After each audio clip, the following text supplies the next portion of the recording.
It's not too late to start a YouTube channel, and you know it. Let's say you've been doom scrolling all the creator forums, convinced that YouTube is saturated. Let me save you some time. The platform isn't full, your excuses are. Every day, new channels with ordinary gear and oddly specific ideas pull real views because they do one thing better than everyone else: hold attention. That's it.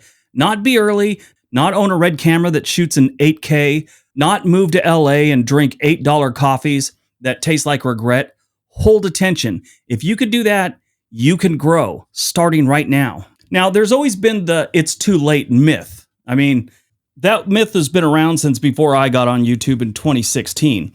They said it when I, first was learning about YouTube. I'd see people all the time talking about how it's too late to start YouTube. The glory days are behind us. Glory days are ahead of us. Right now, we're pulling in more views on YouTube, or the YouTube platform, than like all cable channels put together, or something like that. I forget the exact thing, but it was like they combined Comcast, Netflix, Amazon. YouTube gets more viewers every single day. But people will always say it's too late to start a YouTube channel. They're thinking like a 1960s, 1970s broadcaster in a 3-channel world. Remember that in the old days? We only had 3 channels, 2, 4, and 7 in Los Angeles. And then you might have some, remember those other ones like Channel 52? It was on that other band.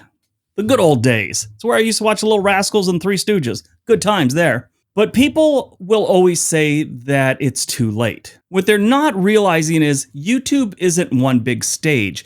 It's a billion little rooms. Your viewers aren't hunting for the oldest channel. They're hunting for the most satisfying video today. The algorithm doesn't care when you started. It cares whether your thumbnail and title earn a click and your content keeps them watching. That's it. Get them to watch the video. Get them to keep watching the video. That's what you need to focus on. If your video makes someone stay, YouTube will test it in a bigger room. That rule has not changed. It's always been there. It'll always be there. Now, there's other little things that go into it, but that's the main idea of YouTube. Get them to click, get them to stay. End of story. Now, what actually wins in 2025? First of all, when you start your video, you got to give them a promise. Viewers click when they instantly get what the video is about and what's in it for them. So you start off with something like, I tested a $300 budget e-bike on hills no sane person would climb. Now, that's a good hook, and that's also a promise. You told them, I use this e-bike on extremely steep hills or dangerous hills, whatever. That gets them to stay. That's the promise. Now, you got to have that strong hook. Within the first 5 to 15 seconds, show the payoff, show the stakes, show the punchline. What are they getting out of this video? At the beginning of the video, let's say you do make that video about the e-bikes. Take a clip out when you were going downhill in a dangerous part, or maybe you fell off the bike. Start your video with that, and then break into you explaining what's going to happen. That keeps people's attention, okay? It's what you got to do. Got to give them a good hook and a reason to stay. End of story. Don't clear your throat on camera. That's another big thing. I say that because I watched someone's video the other day. They asked me to see what was going on.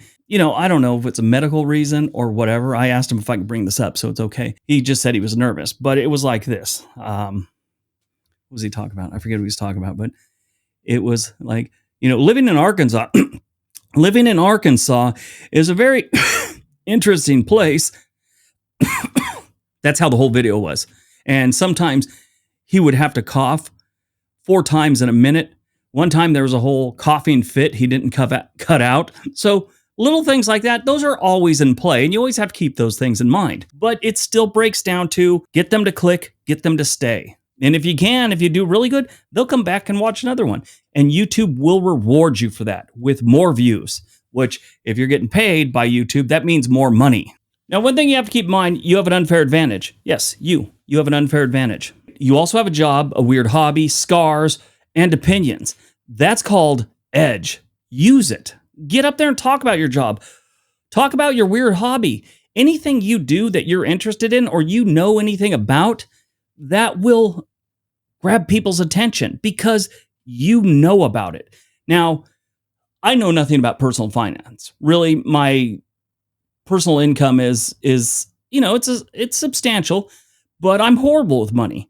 I would never do a finance video because I don't understand it and I'm not that good with money.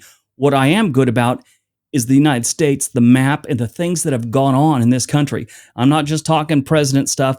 I'm not just talking wars we've been in. The random little facts about small towns have always interested me. Random facts about big cities always interest me. That's what I know. That's where my passion is. That's what I do on World According to Briggs. If you know something, if you have passion about something, people will watch you do it. People will watch you talk about it. Use that. Use your edge on everyone else. There's a guy that works at a call center right now. He's starting a channel. He's talking about starting a channel. I've known him for years. I think it's a good idea. He's going to just basically relay stories about things that have happened on the job. I could actually do a whole channel on when I worked at Netflix in their call center. That was fun. That was in the early days of Netflix. It was great. But if you know something, if you're interested in something, if you do something weird, there's a market for it on YouTube. You just have to be relentless. You have to follow the rules. Everyone always thinks, oh, I'm going to start as soon as I can afford a better camera and this and that. No, you got a phone. Mr. Beast, it's what everyone says all the time, started with a iPhone that had a cracked glass on it, okay? That's all he used, and I think it was for quite a while. He saved up for a little bit better of a phone and continued with that. Now, he started years ago too, so the iPhone's cameras weren't near as good as they are today. Your camera on your iPhone, on your Android, whatever you got, I promise, unless you're, rocking a BlackBerry from way back when, your camera is good enough to do whatever you need. Get a lav mic. That's a little sticks on your lapel thing that can connect to your phone. Those are like $25. You can get free editing software. And I mean, it doesn't have all the bells and whistles, but you're just starting off. It's like, I think CapCut still has a free version. DaVinci has a free version. Now, I like them. They're just like Premiere Pro, which is the big one that the industry uses, but it's free to start. Your limited options. That's how all of them are. They want you to try out the software and they want you to buy the options. So you're upgrading all the time. That's their business model. And when you're starting off, that is perfect for you. Now, if you're watching this down the road, and I really didn't even check it before I got on this video, sometimes those things change and it's not free anymore. So if you're watching this a year from now and it's not free, I'm sure there's another one out there that is free. If you got an iPhone, iMovie comes with your phone. It's right there. It's not that hard.